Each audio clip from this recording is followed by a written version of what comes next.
Welcome back to Beyond Well. I'm Sheila Hamilton, and today we're going to be talking with Danielle Grondin and Angel Prater. Angel works as the executive director for Folk Time, and she's a certified national international peer support trainer. She was also named Oregon's IPS Trainer of Trainers. One of the things that I love most about Angel's bio is that she's actually in recovery. She says recovery is her new way of life, living without the use of drugs, a life of mental wellness and stability.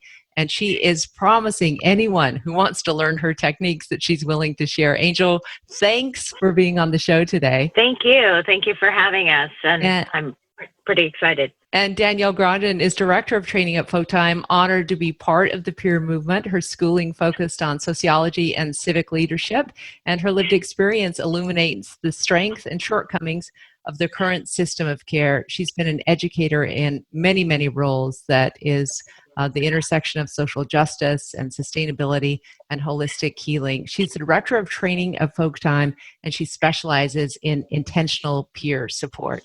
So thank you both for joining us. I always feel like it is super important to be giving people skills for better living, but there is no more important time to be talking about that than COVID-19. So let's get started.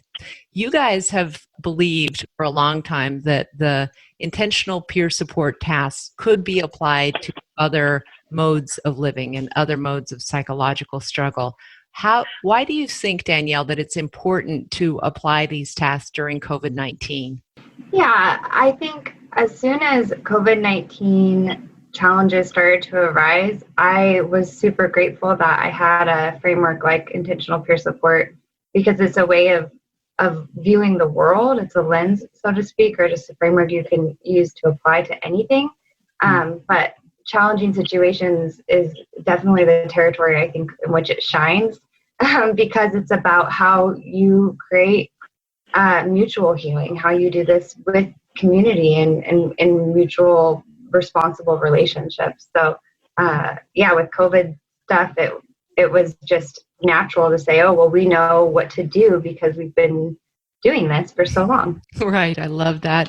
Angel, I want you to begin by talking about the importance of connection, which is the very first and most important tenet of peer support. Absolutely. Connection, it's interesting how we're often taught how to look outward when we're interacting with people and not necessarily go inward to identify when we are feeling connected and to be aware of when we've naturally become disconnected. As human beings, that's something that's just part of the process. And then putting an intentional way of, once awareness is there, putting an intentional way of reconnecting. And our society is so based off of reacting out of fear that we start to run with our understanding of how to help people. Well, connection is key in order to walk alongside someone in a way of internally healing oneself, because everyone has their own journey, and it's whether or not we're allowing the connection to deepen to where the trust is there, where risks can be taken when fear is alive and well in situations like what we're dealing with. So if we're not having a connection that's authentic and transparent and honoring all truth, then we're not really able to walk alongside someone. Our system often pushes people in a direction that doesn't necessarily help people. It pushes them to go in a direction that we think might help, but not necessarily honoring the autonomy of the individual. So connection is key in all our relationships. And then when fear is present, connection is vital. And I also really like what you just said, that it validates experiences rather than attempts to problem solve, which can be impossible in especially in a pandemic. There is no problem solving right now. Absolutely. Yeah. It's really honoring the truth from everyone's worldview. Yeah. Do you want to go on, Danielle, to worldview and talk about how important it is to embrace our different worldviews right now? I think that worldview is a really important piece of intentional peer support because it allows us to explore all of the ingredients that have enabled us to see the world in which we do. And I think that makes space for our differences. And applied to COVID-19, it's people are experiencing this pandemic in different ways. To say, oh, well, you're seeing this experience differently, and that's allowed. There's acceptance of that. It also creates an acceptance for the different ways in which we respond to it, and then the different impacts. And I think one of the subtopics in that is in our curriculum is language creates reality. And so when we're talking about psychiatric survivors and the language in which we use to describe our own experiences, it's really important to honor those multiple truths of like, oh, I use a diagnostic framework and that works for me, or other people who might be using a more sociological framework or a spiritual framework. That worldview is important. And same goes for the COVID stuff, is making space for how people want to express how they're experiencing it and not naming it for them. And I think really important, if you look at the infographic, there's links. The orange text are links to other resources. And so I linked it into a podcast on the effects of the language that we're using around COVID-19 and how it's impacting people who identify as Asians in the world right now, and the effects of language and racism and whatnot. So this framework, again, you see that in the psychological world with stigma and mental health challenges, and this can still be applied to any time and space, just keeping in mind how important worldview is to hold true to. I also love that, if you accept a worldview, then you can begin to see the possibilities of how other cultures, how other nations are handling it, and seek wisdom in the things that they're doing differently than we are. This very USA-centric view of this pandemic is not going to bring us out of it. We're going to have to embrace the different worldviews on what works and how we work together toward a vaccine and hopefully some sort of treatment that's going to be accessible to all people across the world, not just U.S. citizens. So thanks for that. I want to go back, Angel, to mutuality, because everyone is saying, how do we have mutuality at a time when we're all stuck in our tiny apartments? How do we create this feeling of a shared responsibility and a collective when we are so isolated? Yeah, absolutely. Mutuality, when we look at it through the lens of intentional peer support, we need to be mindful that mutuality does not mean equality. There's a lot of different power structures within our system, within our households, etc. And so how do we hold mutuality as a foundation of being with one another, which goes back to honoring the multiple truths and remaining connected, or identifying when we then become disconnected, and mutually agreeing that we want to move towards what we want to create together in this relationship. And when we're sitting in a new place where we don't have any idea what the next day or even the next hour is going to look like, with the rules and our ability to leave our homes or go to work, coming back to the roots, it's a shared responsibility to mutually create together what we need and want. In intentional peer support, we look through this as a lens of being able to identify what we see, how we feel, and what we need, which is part of that shared responsibility in negotiating what's going to work for everyone, and then honoring the worldviews and the truths that surface from intentionally talking about what we see, how we feel, and what we need. So there's no you, there's no me, it's a we thing. And we want to really look at this framework from mutuality perspective to honor that everybody's going to have different beliefs, different worldviews, different ways of even addressing their fears that they're encountering through this process and the discomfort, and how can we come together mutually and share this space together and have some shared power within that as well, and shared responsibility and choice within that. Mutuality is extremely important when we think about how we're operating in the world and in our households, etc. I just, it occurs to me, and we'll move on to kind of how you both got here and why you believe so much in this powerful framework for living your life, that it's a beautiful way to live your life every day, but particularly helpful when people are under such enormous stress and financial fear, and the difficulty of living on top of one another is exacerbating emotions during this time. So having this, it's almost like if you could put this on everyone's fridges, right? Like, here's what we're going to be, and here's how we're going to be during this time. Let's move on, Danielle, to moving towards by asking what's possible next. Yeah, moving towards is the last task, and it's really about, rather than focusing on what you don't want or the problems, it's shifting your focus towards what you do want and what you believe is possible. So hope and possibility, which kind of ties back to those principles. But really what we see is when we're focusing on what we don't want, an example for COVID is I don't want to get sick.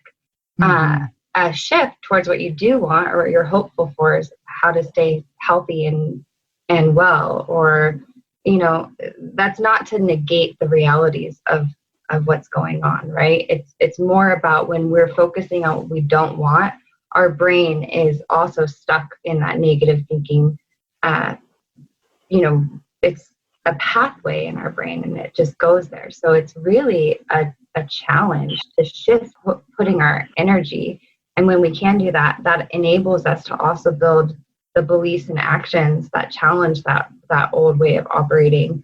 And in particular, where I think this applies, not just for mental health survivors, but also in the larger context of our world, it's about focusing on social change and social justice opportunities. Anything in this time in our life, we can see the disproportionate power structures and things happening, being exacerbated in the middle of a pandemic. So how can we take that reality in to also shift towards what we want to create? It's interesting, because I've talked with so many people who really believe that this pandemic is enormous opportunity for people to reshift economic priorities, to broaden people's worldview.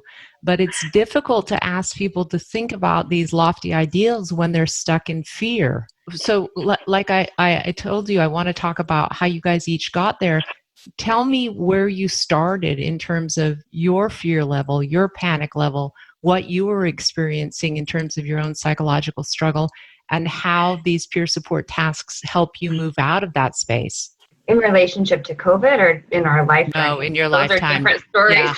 I'd like to hear both of your experiences, Danielle and Angel, just to talk about, I think that your personal example of what you've moved through is a powerful one.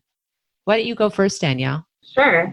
For me, to distill it down, is I am a product of a lot of trauma, in particular intergenerational trauma, but also sexual assault and a lot of things that definitely shaped my worldview from a young age. And after college, I ended up having head injuries that were not identified as such, and I was forcibly hospitalized. And this is after years of very appreciated therapy and doing my work by choice. But it was when my choice to get support was taken away and it was forced upon me, and that definition of what help was supposed to look like was forced. It really further traumatized me. And I spent a couple years not leaving my parents' house. I was in my late 20s, so I was very privileged and fortunate to have a family system and support that was able to allow me to lay in bed for 2 years because I couldn't do much more.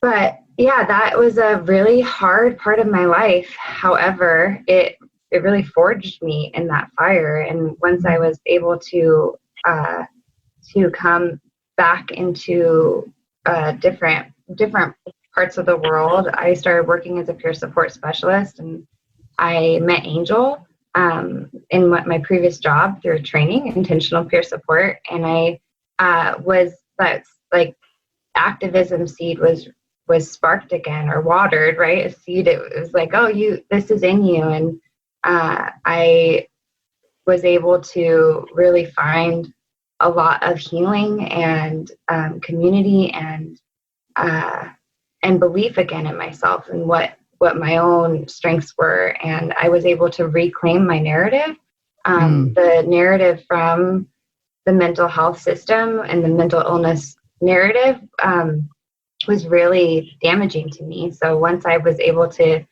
rewrite what my experience was, it was a much more empowering way and make sense of it. And I was able to really step out of a lot of shame and stigma. The shame really was toxic. I had multiple suicide attempts and whatnot.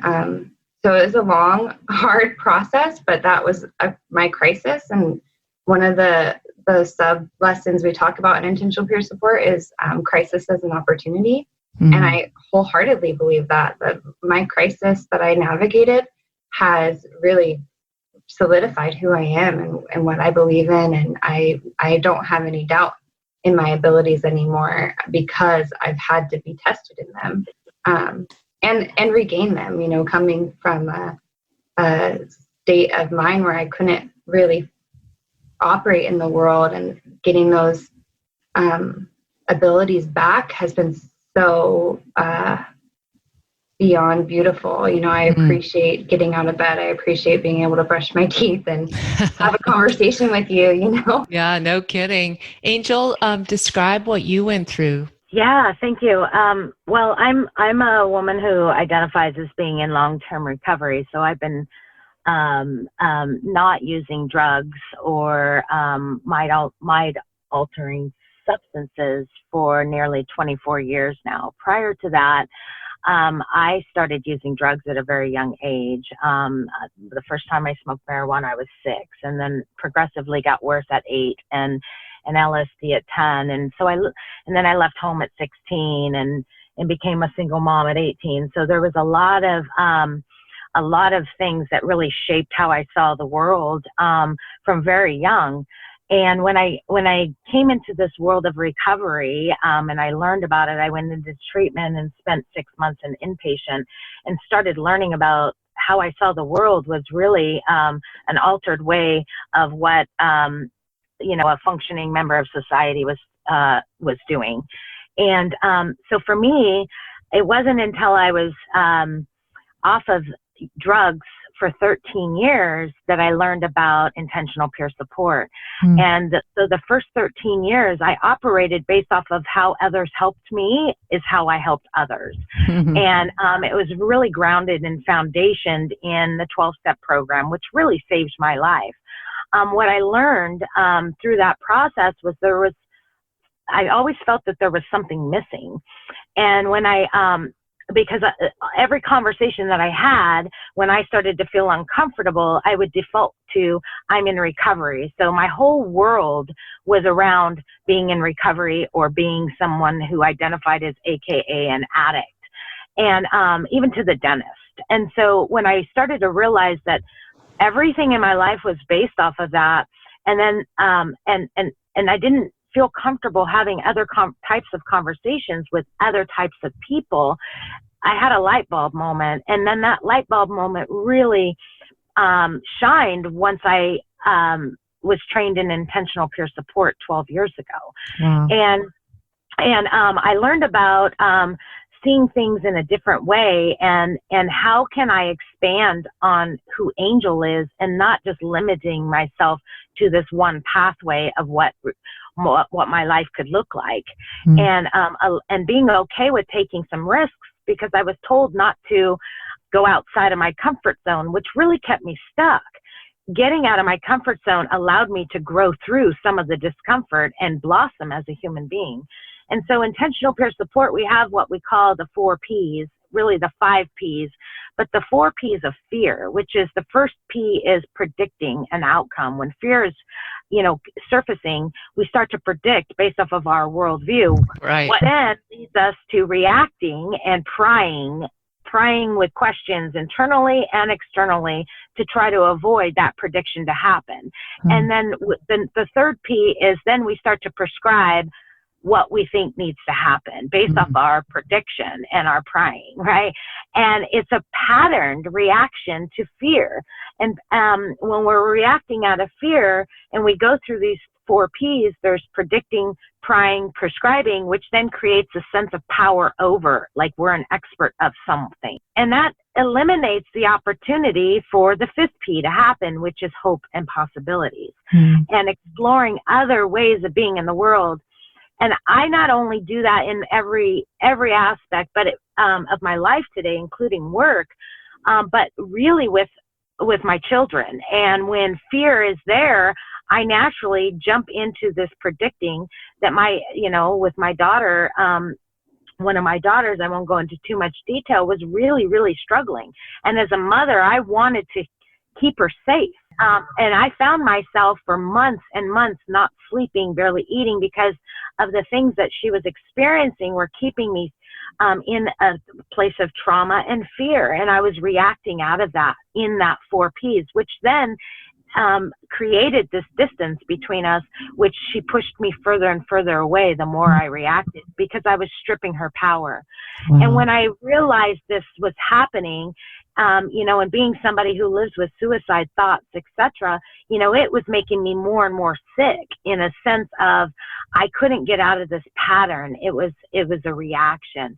And when I realized this was happening, I named it to her. I said, I see what I'm doing, because she's taken this training, intentional peer support.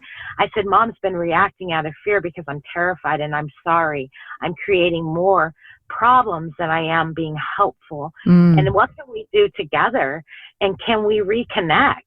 Can we come back and learn to trust each other, that I'm not going to strip you of your power anymore? I see what I'm doing wrong. And do you love me enough to say, can we come back and look at other possibilities and learn to respond together with hope rather than react out of fear? Wow, beautiful. So, beautiful. Yeah, and she's also someone who, has extreme challenges around, self-harm and suicide. And I created this support group called Suicide is a Language of Pain rather than a problem to be stopped. And it's based off of these principles and tasks of intentional peer support for people who live through these experiences without having people react out of fear, but to listen differently. And so when we're looking at this through the lens of how can we intentionally be different with people through the pandemic or any other challenging life experience that puts us in a reaction of fear, how can we honor that is real and not to negate it, to honor that, but to respond differently so that we can have some freedom in the way we are today. I love it. I know that people are listening and going, how do I learn this? Where do I go? How do I find out more about this framework? So could you give us some help and hope for how to begin learning about these tasks? Go ahead, Danielle. We are the Intentional Peer Support Hub for Oregon, but Intentional Peer Support is taught all over the world, and you can go to intentionalpeersupport.org and connect with IPS Central because they have amazing resources. Sherry Mead is the founder, and her wife, Chris Hansen, has been devoted to this for the last, I don't know how many years, of making sure this continues to be shared around the world. So I just want to name that. But in Oregon, you could go to folktime.org, and we do trainings throughout the year. We're usually doing one training. It's a week-long training once a month. We've created and kind of pivoted for these times. We have an intro to IPS online that we're offering to folks too. So. Boy, it's I'm just so glad to have spent some time with you, Angel and Danielle. It's always so wonderful, first of all, to hear people's journey from real intense psychological pain to a place of health and well-being, and also when you can share other tools for people, especially now, it's so, so welcome. So thank you again. The Foundation for Excellence in Mental Health Care supports our program. And if you want to find out more or support the work of the foundation, please click here.